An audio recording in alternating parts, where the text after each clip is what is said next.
For greatest longevity, after each use, your instant underflow dam needs to be cleaned and dried before refolding it for storage. This allows you to inspect the dam and remove any debris that could damage the fabric or create unpleasant odors. Unroll the entire length of the dam and fully open it. Place buckets or strong dowel rods in each section to keep it open. Use a pressure washer or a strong hose to clean out leaves and debris.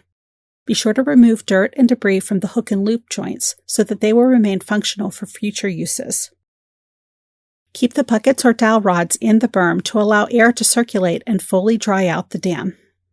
After you've cleaned and dried your underflow dam, lay it on a smooth, flat surface. Use a stick or dowel rod to make sure that all of the inner flaps are flat and that they're facing the same direction. Next, fold the anti-erosion flap upward and toward the barrier. Then, starting from the back, fold the back part of the barrier in, following the folds in the fabric.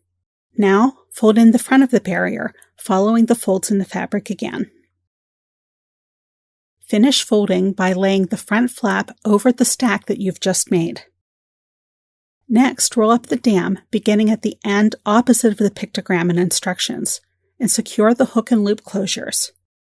Your instant underflow dam should look like this and is now ready for storage. Store your instant underflow dam in its storage bag to protect it from UV rays, dirt, and damage. The storage bag also makes it easier to transport and handle each dam. We recommend storing dams in the vertical position to help maintain their shape. To eliminate mold, dams should not be stored directly on damp surfaces. Place them on wooden pallets or in a shelving unit.